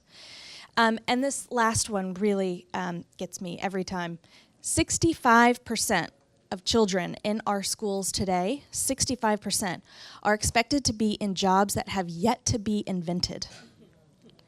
those jobs are going to be here in the Bronx. Those jobs are going to be born, created, and thrive here in the Bronx. And I think the question here today is, how do we together create an environment, a community, an ecosystem that can help all of these things function and thrive together and chart a course for the future of the Bronx. A couple small things quickly that I want to mention. Obviously, I've worked on the education pieces in this for a while now. I was at, earlier this week, the National Action Network, where this conversation was alive and well. These are hard stats for me to stomach, having worked on this issue for a while, but it's important to note a couple stats. One, in 10 states in this beautiful country, 0 Black and brown students took the AP Computer Science exam. 0. And in 23 states, less than 10 Black students took the AP Computer Science exam. That has to and will change. That is what we are seeding here. That is the momentum we are building. We are, together with Majora and others, ensuring that people know and see what the future holds, have an access point to become part of this economy, have the resources to start their own companies, to learn, to grow. That is so critical to the Bronx, to this work, to this effort, and I think you'll find that Governor Cuomo is deeply committed to this mission and will be here throughout as we begin seeding that. So thank you.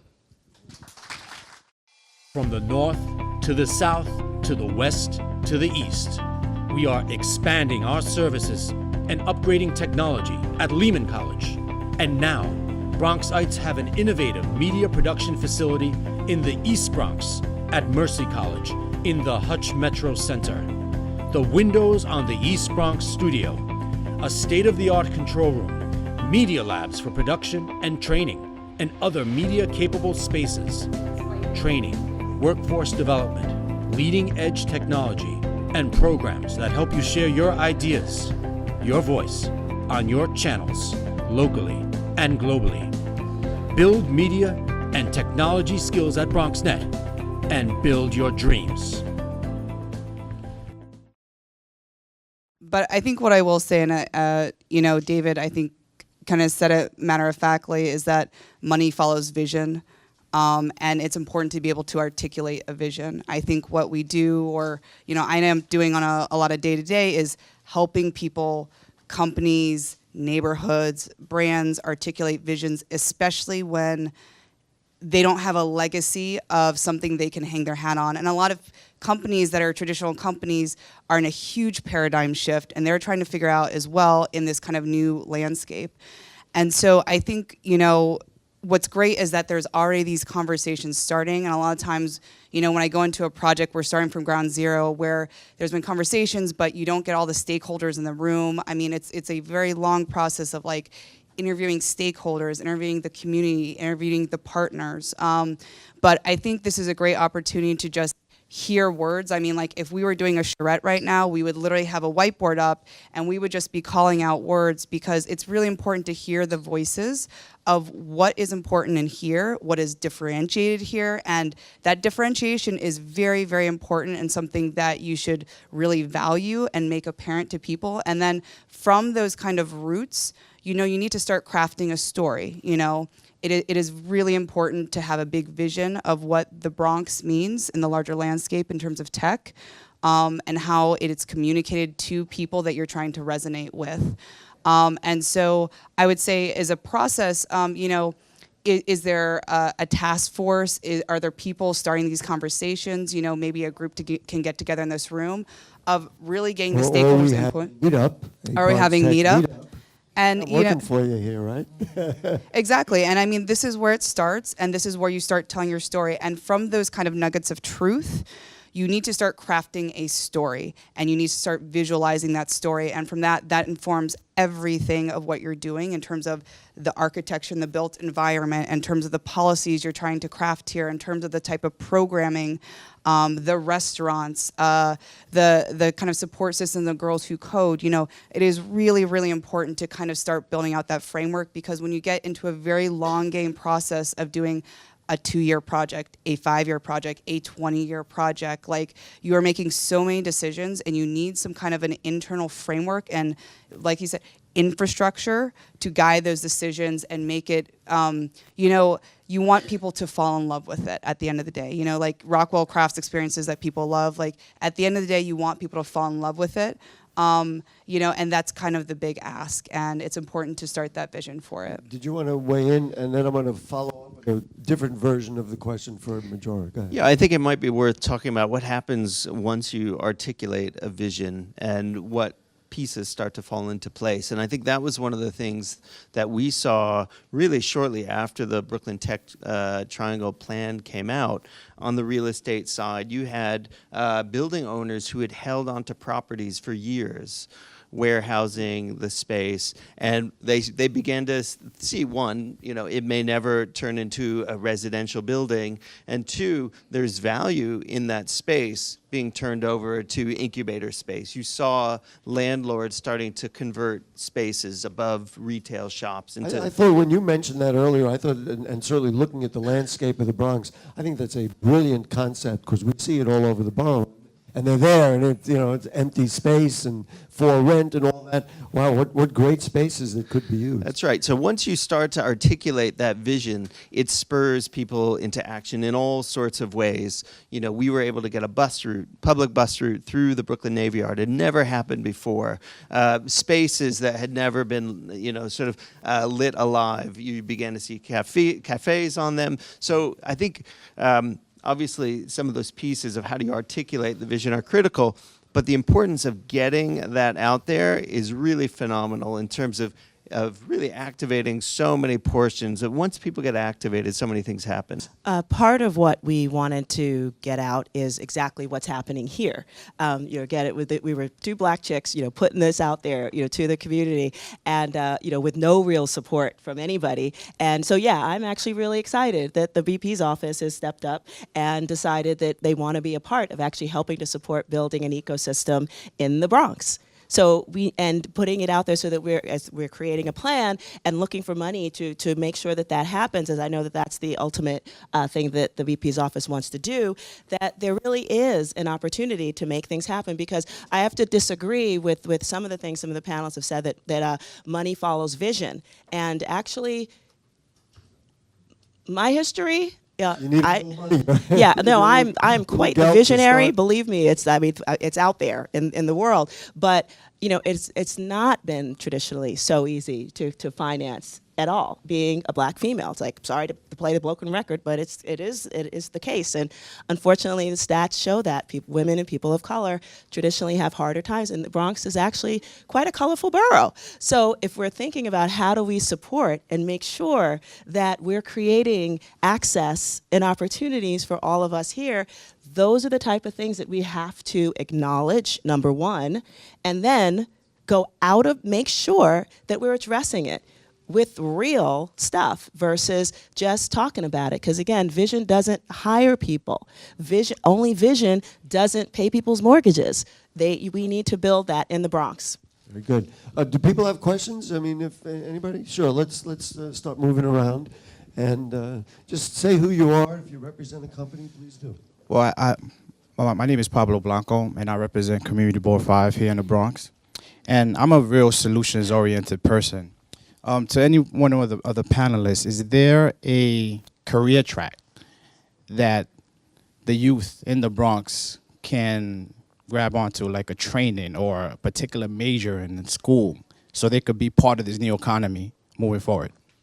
I'm going to just interject. The president of Metropolitan College is here. I'm sure he'll have something to say about that in a few minutes. But anybody want to address that? Sure, we'll let Krista take care of it.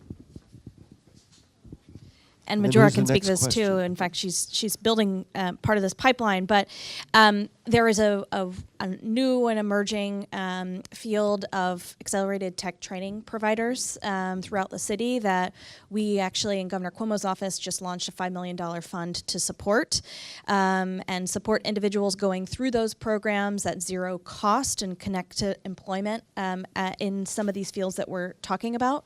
But part of that, what I think is so important about building this ecosystem is building connections between businesses and the startups here, helping to understand what they need, what skills their jobs require, and connecting with the institutions here in the Bronx. There are so many great institutions in the Brooklyn Tech Triangle, for instance. I think there are 12 universities. You would never know. 12 universities in that triangle. How do we connect and create an ongoing dialogue that prepares students adequately for jobs there, but builds and sustains a pipeline that can enable this ecosystem to thrive? Yeah, and that's why we looked at software services and in particular quality assurance as the market-based solution to launch our tech company, because it is an easy kind of entry-level way to get people into other places within the tech world. And I can add, when I found out that my intern was part of that, that was a really good thing, because that meant that she knew how to look at websites and understand what they are and understand content and how it works. And then we'll let this gentleman ask. You're the moderator. I just stood up here.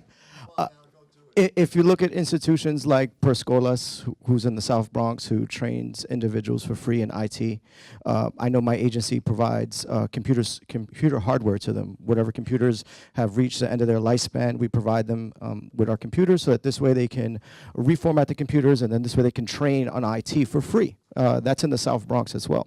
You have to look at institutions like, for those of you who don't know, the Bronx is the institution of the borough of universities as well as parks. You look at institutions like BCC, who does geomapping. They have a whole geomapping floor.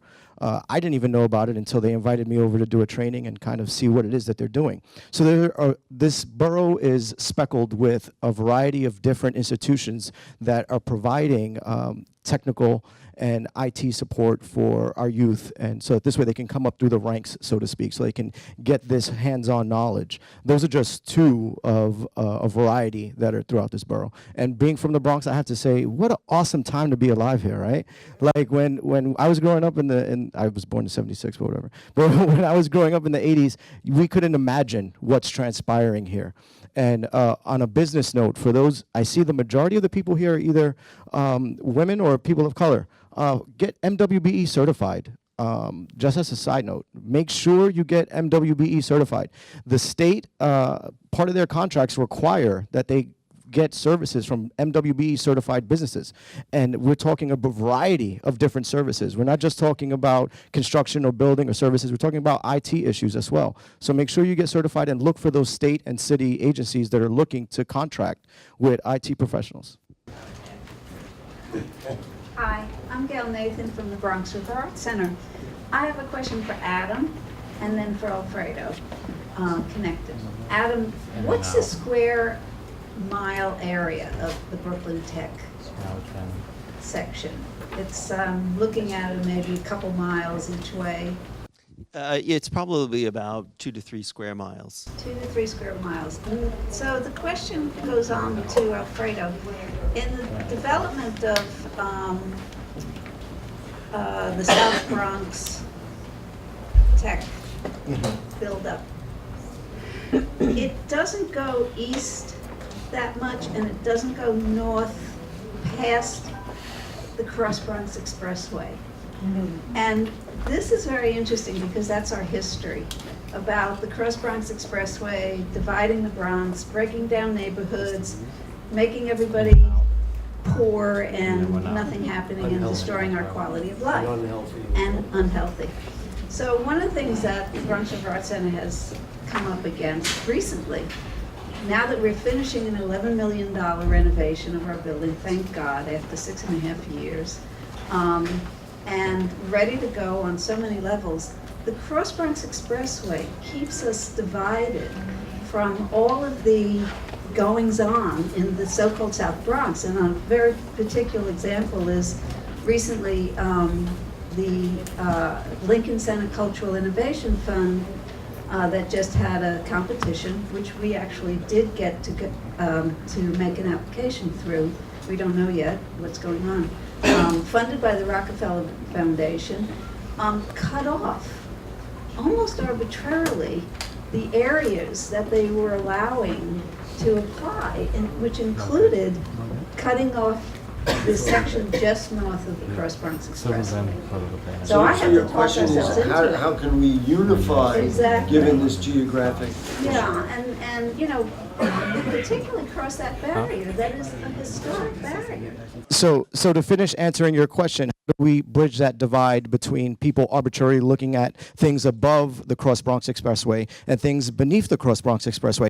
That's conversations like this. That's speaking to individuals who are looking for space and saying, well, you know what? There may not be space in the South Bronx because maybe you're even getting priced out of that. But there are places in the center of the Bronx, over by Claremont. There are places just north of the Cross Bronx, and you still have the same transportation. You still have the same awesome infrastructure. All those things still exist, but maybe just a little bit outside of the hub that you've been thinking about. I think that's all an education discussion. The finances are still there, with the exception of empowerment zone funds, but the financing is still there that you can still get through the state. It still exists. The financing that you can get through the city still exists. All those incentives still exist, but people have these blinders on that when they think of the Bronx automatically now, they think of that South Bronx area. You know, they think of, you know, Port Morris and Hunts Point, and they think of the Grand Concourse area, and they have blinders to the rest of what's going on. Although there are a lot of other good things that are going on at the park next to where the Marriott is, where they built the Marriott and they built Simone Development, they actually built a hospital there as well, an ambulatory center next to the 911 call center. So things are stretching north, but I think you're right. We have to do more of an education towards our stakeholders and let them know that the Bronx doesn't end there, you know, and the Bronx extends way further north. I'm not going to keep it to one word, but growing the tech from some of the strengths of the Bronx, I think, is key. And we like to talk about tech as not being one sector, but being sort of the pan, and then all the slices on top are really based in the strength. So Bronx, clearly food, I think, is one strength here. So I would lead with that as one opportunity, and obviously things like food tech can grow from there. It's really important. I think, you know, if we're talking about a macro global thing or versus different cities, like, I don't think it's any secret there is a diversity issue in tech, and especially in certain parts of this country as well. You know, what I'm seeing here is not what I'm seeing if I went to a startup thing in Austin or Silicon Valley, and I think that's really important.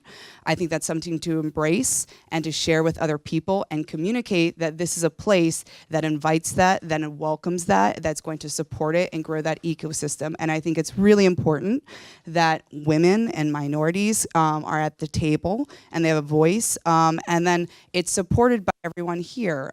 So I think the louder and more distilled you can kind of communicate that to others, I think that's really, really important. So maybe acceptance would be a good word, diversity, something with the roots in that, I think is a clear differentiator for this community. The last time that we did this forum was frankly much smaller, and now it's incredible that it just keeps growing. As I said earlier, by a show of hands, the majority, if not pretty much everyone here, is from the Bronx. You know that from growing up. I know that from growing up. I used to shop at, Youngland down the block on 3rd Avenue. This borough has no boundaries. And when I say that, I mean on a variety of levels. With the exception of Queens, we are the most diverse borough in the city. We've dropped our unemployment rate from 15 to 5, which is unprecedented and unheard of. We have the infrastructure that no other borough has. We're the only borough that's actually connected to the mainland. We're the only peninsula. We have an infrastructure that cannot be matched by Brooklyn, by Queens, by Staten Island, or Manhattan. God forbid another Hurricane Sandy hits, they're all wiped out. It happens. As a corporation, yeah. Well, as a corporation, you need to look at these things. As a company that's looking to start up, especially a tech company, you have to say, well, what happens with my servers? What happens if my servers go down? How am I going to provide my services? What happens if Wi-Fi gets knocked down? How am I going to make this happen? How am I going to progress? I think this borough has absolutely no boundaries. I'm more than sure, the borough president's office and the government institutions here are more than willing to lend a hand. The real estate corporations that are here and the landowners and the landlords are more than willing to lend a hand and expand their business portfolio. Why? Because for a long time we were ignored. ignored. And now that is no longer the case. And now we are boundless. We can learn from places like Brooklyn. We can learn from places like Manhattan. And we can say, well, what is it that worked for them? And we have 10 times more. So we can, urban plan by design and by thought. And that's a very unique thing. We're going to go down. You guys want to? Pithy. I'm very interested in working to create an incredibly diverse tech ecosystem in the Bronx that is well-financed across all genders, races, ages. Now that I'm over 50, I can actually mean that. Sexual orientation, the whole shebang. But yes, it needs to be a diverse, well-funded tech ecosystem. One word, homegrown. Food, tech, I mean, this is real opportunity. Nowhere else in the country is this happening. Go ahead, sir. All right, Kristen and Majora, this question is mostly for the two of you. Kristen, when you mentioned the state of New York as a mechanism to help incubate technology, that's great, but I also see the state of New York as a major potential customer. When state computer systems, let's say the Department of Labor's unemployment interface, is out of date and they need a new one built, why not look to somewhere like the Bronx, to a tech entities that are emerging in diverse communities to build that? That's a great point. And I will not get into the weeds of procurement because everyone here would be asleep. But absolutely, we produce a tremendous amount of technology. And I'll say, again, the biggest opportunity here in my eyes is empowering communities like this to build the products and services that they need most, right? You all have apps that can turn your face into a dog. We don't need that, right? Yes, what? So much fun, sorry. What are the needs of these communities and how can we build the tools to support exactly that? And how do we empower communities to do that? That is what we're working toward. Yeah. I'm sorry about the Snapchat thing, but it is the cutest thing in the world. Listen, if given an opportunity to scale, of course we could do anything. But that's the point where we need to get to. And actually, I just want to go to one of the things where Wilfredo was talking about. We just actually did a contract with New York City EDC about digital resiliency because you know what? Bottom line is many communities around the city are not digitally resilient. Many of them still have their stuff on paper, which was what we saw after Sandy. And people were unable to even get access to federal assistance to support their business because they couldn't show what they had because it was destroyed in the flood. So we think that there's an excellent opportunity out there, and this is the kind of thing that we're going to be pushing on a policy level to make sure that especially in those challenged communities, that there are businesses being built right there that can actually help support the businesses that are already there digitally, be more resilient. You want to do real quick because we do got to wrap it up. I mean, I have to disagree with you. I think those opportunities are out there from the city and the state, as Majora indicated. Whether it's ESD, whether it's the Department of Labor, whether it's any acronym you want to throw out from the state, those contracts are out there. They're out there for tech. They're out there for hardware. They're out there for a variety of different things across the spectrum. Does it require a little bit of fishing and digging through these things? Absolutely, because there's not one central place that you can look at for something that maybe DOL needs, or something that ESD needs, or something that New York City needs. But those contracts for tech services do exist, and they are out there. And we encourage all of you to go for them, and especially if you've been certified as a MWBE. And if you haven't, please look into the process for the city and for the state, because these contracts that the city and state puts out require that 30% of these procurement contracts are for MWBE certified firms. And so I'd love to introduce Mr. Dr. Vinton Thompson from Metropolitan College. Thanks. Good morning, everybody. Welcome. It's great to have you here. We opened this wonderful space in September. It's part of our commitment to the Bronx.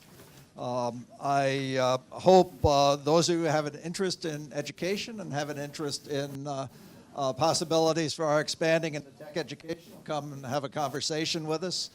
We want to serve the Bronx in various ways. We're an educational institution, and that's one of the ways that we do it. And I'll be happy to talk to you at greater length later today. However, my main honor right now is to introduce our leader, Borough President Ruben Diaz. And I want to pick up on one thread of this conversation. And that thread was, we had a little bit of a conversation earlier in the morning about whether money follows vision. And I'm not absolutely certain that money always follows vision, but I am certain of one thing, and that is I am certain that the support of our Borough President, Ruben Diaz Jr., follows vision.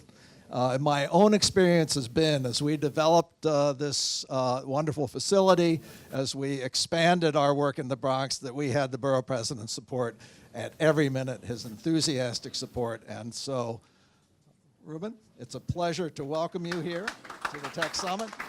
And again, your support follows our collective vision. It's a pleasure to be here, and I'm so delighted that so many of you are here participating with us. Let's give Gary Axelbank a strong round of applause for hosting, Gary. Thank you, Gary. Dr. Thompson, I want to just thank you and Metropolitan College for supporting us and hosting us today. Let's give them a strong round of applause. I also want to take the time and bear with me to give special shout outs to the Blocks, BronxNet, and Hustle for helping us live stream this. This has been a collaborative effort between my staff. Let's give my staff a strong round of applause as well. Dirk and, yeah. We've also been working with the Bronx Foundation. Is Derek Lewis here? Derek, where's Derek? Yeah, Derek. Let's give Derek a strong round of applause. We have Startup Box. You've already heard from Majora Carter, who's been doing a great job. And your work, Majora, in Hunts Point has been paying tremendous dividends, making sure that our youth are part of this conversation and are out there, and they're doing great things. Let's give Majora a strong round of applause again. Eddie Cullen of Bronx Tech, and of course, everyone from Meta Bronx. Is Meta Bronx in the building? Meta Bronx? No? Yeah, let's give Meta Bronx a strong round of applause. We have Bronx Tech Meetup, HR&A advisors. Ladies and gentlemen, my job is simply to welcome all of you and to try, again, by a show of hands, how many of you are from the Bronx? How many of you are not from the Bronx? Welcome to God's country. I think it's my responsibility to sort of bring this all together. I am not a techie.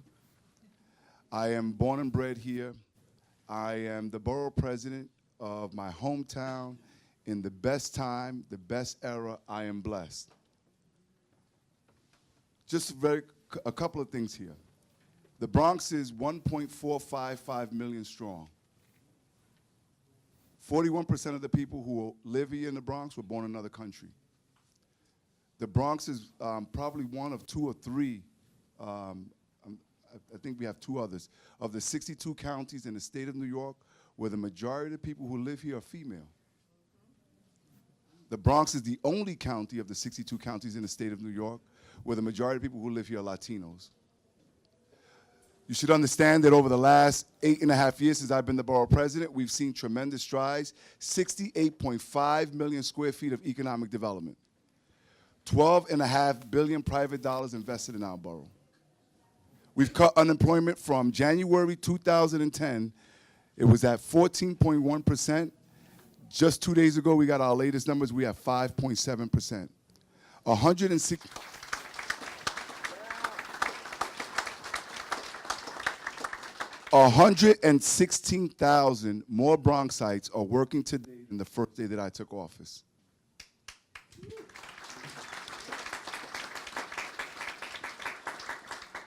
We've seen crime reduced to at a pace where the Bronx is the safest that the world has seen in 50 years.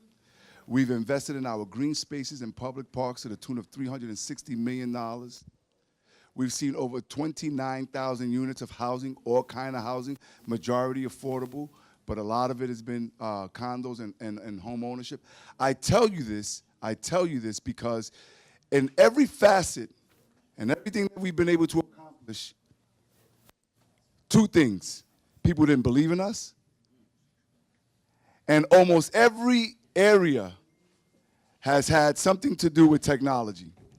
And I, as the borough president, will continue to fight every day to get resources from the state, from the federal government, from the city, working with my partners. I'm sure you've heard from Michael Blake. Was Michael Blake here earlier?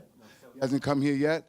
Michael Blake has been a strong advocate in making sure that tech is very much on everybody's mind here. We've been investing tens, if not hundreds of millions of dollars collectively as elected officials, a whole team, in making sure that our schools are all retrofitted with the technology that our students need and our children need. The health industry, the healthcare industry, the single largest employer in our borough. 1 out of every 4 adults that has a job in the borough of the Bronx works in the healthcare industry. Our colleges, we are the county of universities. Our parks have Wi-Fi. Hospitals need tech.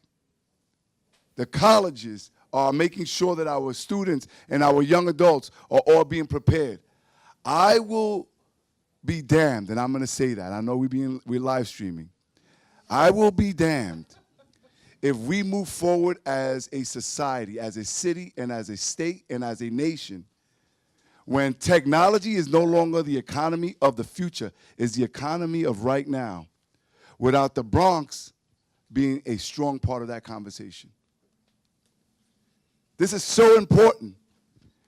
The mechanics, we're talking about Jerome Avenue and the ULURP process and rezoning Jerome Avenue. The mechanics now need to know technology in order to fix cars.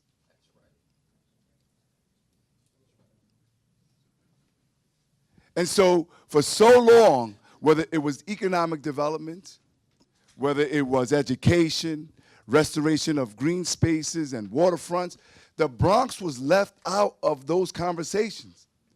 We've been pushing with community leaders, with our colleges, with our advocates, our elected officials, to be part of this renaissance.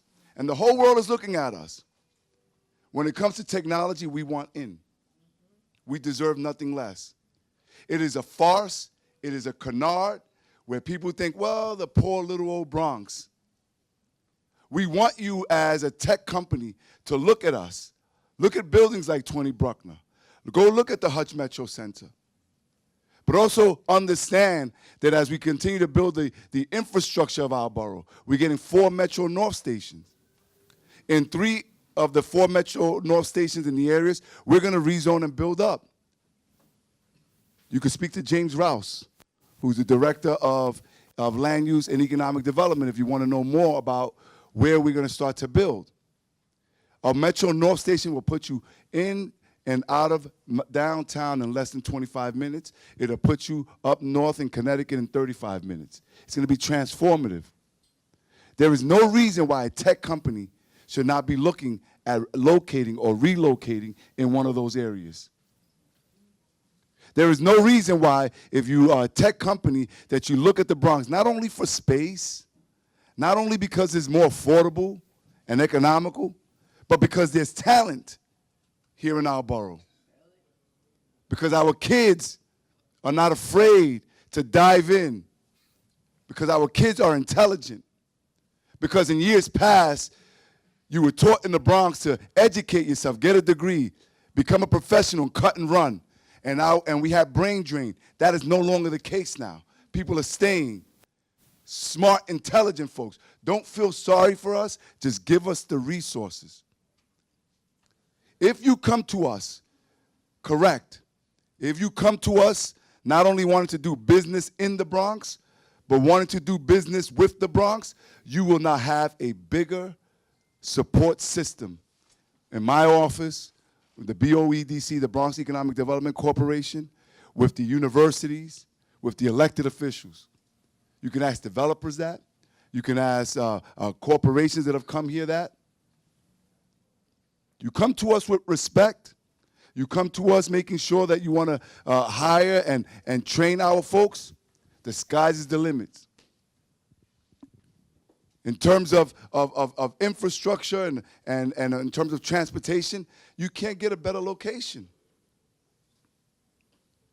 And so I think what all of this is leading up to is that next month we're going to have a tech initiative summit. We're going to formalize a strategic planning group to deal with how is it that we not only ensure that we identify the different organizations, bring them all together, the universities, all of the different organizations that are already doing the work, but the question that was posed to Majora Carter about whether or not she and others in the Bronx are capable of getting those contracts. You know, when you look at what's happened in areas like Harlem on development with the empowerment zone, I believe that while it was great and it created jobs, a lot of folks from Harlem were not prepared.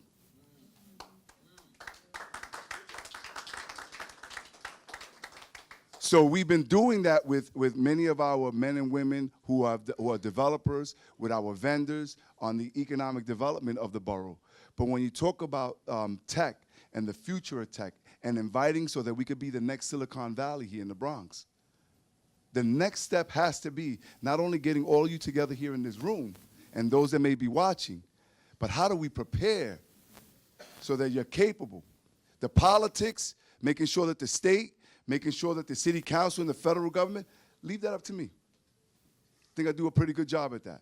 Making sure that if the state needs computers or systems, I mean, we were able to get the governor and the legislature to put in $1.2 billion for our 4 Metro North stations. That was a plan that was thrown around for over 30 years. For 40 years, they were talking about the Brooklyn-Sheridan interchange. And just a little over a month ago, the governor came here and made a $1.8 billion announcement. So I think that we have the influence. I think that we have the relationships. I think that now we are part of the prioritization of the state and the city. The question becomes, as a borough, after we talk the talk and get the attention, will we be prepared? On a selfish note, I need you guys. On a selfish note, as the borough president, I've been checking off a lot of boxes, and it feels good. A lot of boxes I've been checking off the last 8 years. Please, please, if you haven't done so already, I hope that we've piqued your interest. Please look at our borough. Please understand that we have a citizenry that is thirsty to get into this field. Help me check another box. Thank you, and enjoy the rest of your day. Thank you.